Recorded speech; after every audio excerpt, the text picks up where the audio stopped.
Si është e mundur që një parti ka që madhe që ka marrë pjesë në proceset më të rëndësishme të vendit tonë të jetë në këtë gjendje që është sot? Situata që ka sot LDK-ja nuk është që ka ndodhë sot. Pra është një histori e gjithë kësaj që ka ndodhë, me e pamë edhe të rezultatet e votave. LDK-ja ka një histori edhe të para luftës, edhe ka përqindje votave edhe të para luftës, por unë dëshiroj të them që presidenti Rugova po e zonë në ato zgjedhjet e para presidenciale dhe parlamentare që i kemi majtë vitin 92, ka pas 97% të vota. Edhe LDK-ja ka qenë dikun afër. Pas lufte, ky rezultati 25.7 ose 25.5. Ky është një rezultat vetëm i LDK-s. Pra, vetëm LDK-ja si parti politike ka arrit këtë rezultat. Sepse unë e shoh shpesh në për debate që krahasot me lëvizjen vetëvendosje e cila tash ka 51%, por ka 51% edhe me 2 parti ose 3 parti tjera. Pra, po t'i heqim, po zom 8 deputet të listës guxo dhe ndonjë deputet të alternativës e tjera, nuk e arrin këtë 25.7% e LDK-s. Pra, kur bëjmë krahasime, do të bëjmë krahasime reale të partive politike, pa koalicione, në atë kuptimin që kanë qenë. Tash, problemi i parë i LDK-s ka lindur me njëherë pas vdekjes presidentit Rugova, dhe ky problem ka lindur për shkak të ambicjes së disave që kanë qenë kryesit LDK-s, që ta në një farë mënyrë ta marrin vendin e presidentit Rugova, dhe si grupacion, si strukturë ta marrin kryesin e LDK-s edhe vetë LDK-n. Dhe ky problem u paraqet në kuvendin e parë që u mbajt pas vdekjes presidentit Rugova. Aty ishte një garë e mirë në mes 2 kandidatëve, kandidatë kanë qenë Fatmir Sejdiu dhe Nejat Daci, dhe është bërë një fushat disa mujore para se të mbajë kuvendi i LDK-s për zgjedhjen e kryetarit dhe të kryesisë. Dhe pas një fushate disa mujore u mbajt kuvendi dhe në këtë konkurrencë pra fitoi Fatmir Sejdiu me 8 vota më shumë. Pra,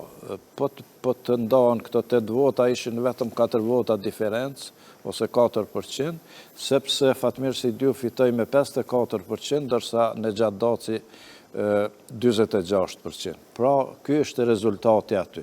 Dhe ky s'ishte problemi fare, sepse në çdo garë njeri fiton, tjetri s'fiton.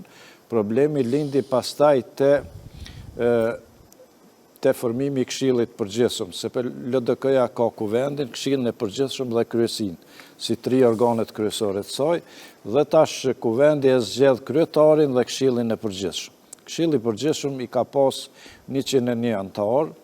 dhe tash kur u propozu, zakonisht propozohet për kryetarit të zgjedhur, kur u propozua Këshilli i Përgjithshëm, nuk ishte futur asnjë kandidat, asnjë emër i këtij 46% që ishin për krahas të Dacit. Pra, këtu lindi problemi kryesor, u tensionu shumë situata në atë kuvend, dhe dëshiroj ta them edhe këtë që të mos e harroj për më vonë, është hera parë që në një kuvend të LDK-s merr pjesë kryetari PD-s Hashim Thaçi edhe mba një fjalë aty, mba një fjalim, jo një përshëndetje, po një fjalim, dhe edhe kjo e tensionoi shumë duke marrë parasysh që raportet deri atëherë mes LDK-s edhe PD-s kanë qenë shumë tensionuara, dhe ishte një lloj shoku që ndodhi në atë kuvend. Pastaj fakti që Fatmir Sejdiu se propozoi asnjë nga emrat që ishin për krahas Nejat Dacit, pra as Nejat Dacin që kishte qenë 2 mandate kryetari i kuvendit Kosovës, unë kisha qenë zavens kryeministër, pra as ne nuk na futën në atë 101-shin e Këshillit Përgjithshëm, ishte një listë përjashtuese, një listë që krijoi tensione, pastaj Gani Geci bëri përpjekje dhe fizikisht ta pengonte votimin e antarëve të Këshillit Përgjithshëm, dhe ndërhyn pastaj disa truproje të disave aty, dhe u shkaktuaj konflikti fizik që dihet, tashmë dihet si ka qenë. Unë dëshiroj të them që duke parë tensionimin e situatës, unë me delegat e Ferizajt e patalshuar atë kuvend, që është larguar, që të mos jem pjesë ati konflikti që dukej se do të ndote, dhe unë e posh, kur arrita në shtëpi e posh në televizor se çka kishte ndodhur. Pra, kjo shkaktoi pastaj një ndasi tepër të madhe dhe u përjashtuam 46% të pjesës LDK-s, pra gati gjysma, dhe pastaj ne e lutëm disa herë Fatmir Sejdiun të rishikoj situatën, na përfshi edhe ne në për organet e LDK-s, ai kategorikisht refuzoi dhe ne në një farë mënyrë mbetëm në rrugë dhe duke mos pasur asnjë mundësi tjetër vendosëm që ta ruajmë këtë 46%,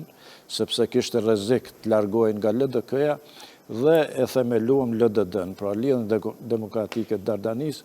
bile ne kemi pas bërë përpjekje ta regjistrojmë edhe ne si LDK, si Lidhje Demokratike e Kosovës, por nuk lejoj një gjë të tillë, kështu që e regjistruam si LDD. Mund të them që LDD-ja është themeluar nga pamundësia për të gjetur një zgjidhje tjetër, jo nga dëshira për të ndarë nga LDK-ja, por nga pamundësia, dhe ne u munduam të ruajmë edhe vizionin rrugovist, edhe elektoratin rrugovist në LDD. Pas një periudhe duke parë zhvillimet, unë me një grup të konsiderueshëm të LDD-s, u ripërcaktuam që të rikthehemi në LDK, sepse vetë Fatmir Sejdiu e pa gabimin që kishte bërë, e pa rënien e madhe të LDK-s, dhe pastaj u morën vesh që të rikthehemi një pjesë mjaft e madhe në LDK. Por që pasojat mbetën, do me thonë, prej 27 deputetëve sa kishte LDK-ja me Rrugovën, pas këtij kuvendi, LDK-ja në zgjedhjet e ardhshme doli me 24 deputet, kurse ne si LDD me 11. Pra, kishte gjithsej 35 deputet prej 27-ve, do me thonë për 12 deputet ra LDK-ja, ndonë se nuk ishte një rënje e madhe kjo, krahasuar me atë që ndodhi, po megjithatë kjo rënje pastaj e ka përcjell LDK-n, edhe këto probleme kanë përcjell edhe në të ardhmen, dhe herë ka pas rënje, herë ngritje, po problemi kryesor ka qenë që gjithë kryetarët që kanë ardhur pas presidentit Rugova nuk e kanë kultivu më në mënyrë serioze vizionin rrugovian, as frymën rrugoviane, as parimet. Pra, ne kishim qëndrimet qarta që pa u sqaruar disa çështje rreth vrasjeve të veprimtarëve të LDK-s, me PDK-n të mos bëjmë asnjë lloj koalicioni me PDK-n. Pra, i pari që e theu këtë ishte Fatmir Sejdiu, i cili bëri koalicion dhe u zgjodh president me votat e PDK-s, pastaj erdhi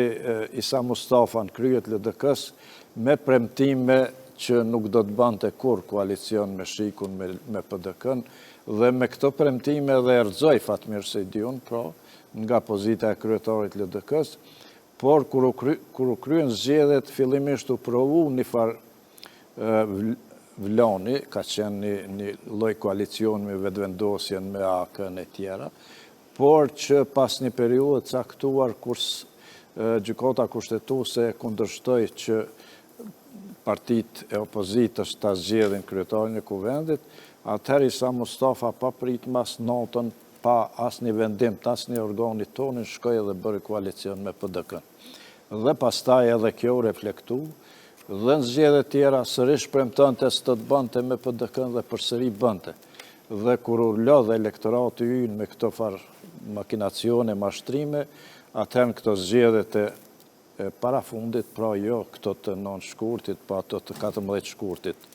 të 2021-s, atëherë ndëshkoi LDK-n, elektorati ynë ndëshkoi LDK-n që ta ndëshkonte Isa Mustafën, pra që ta detyronte të jepte ndërheqje, sepse strukturat e LDK-s nuk qenë të afta ta shkarkonin Isa Mustafën. Dhe elektorati shumë i mllëfosur me atë situatë që u kriju, atëherë vendosi ta ndëshkojë LDK-n, edhe siç e dini ndodhi ajo jo rënje, por një shembje e LDK-s, një shembje prej situatës që kishte me 25 deputet, herë 30 deputet, ra në 13%, edhe atëherë pra ra në 13%, dhe pastaj Isa Mustafa edhe ai pak nën presion të ne disave, sepse fillimisht kur pati këtë rënje ditën e zgjedhjeve, edhe ai tha do t'i analizojmë tash gjërat, ta shohim pse ndodhi kjo, si ndodhi, dhe pastaj do të shkojmë kuvend, do të diskutojmë, pra nuk paralajmëroj dorëheqje, por një farë shtyrje që do të shohim. Edhe unë isha ndër ata që isha kom golës që ai pa ditë tjep të dorëheqje, dhe e shkrova një status, ndoshta nga pak edhe me fyre ndaj tij, por që ishte një mlef i grumbulluar për një kohë gjatë dhe ai nesërmën dha dorëheqje prej kryetarit LDK-s. Në fakt, ne pastaj shkuam kuvend dhe u zgjodh Lumir Abdigjiku. Pra ishin dy kandidat, ishte Lumir Abdigjiku dhe Lutfi Aziri, dhe fitoi Lumir Abdigjiku. Unë një farë mënyre kam qenë në pritje të shoh se çka po ndodh me LDK-n, a do të ringritet, cilat janë mënyrat se si do të veproj tash tutje,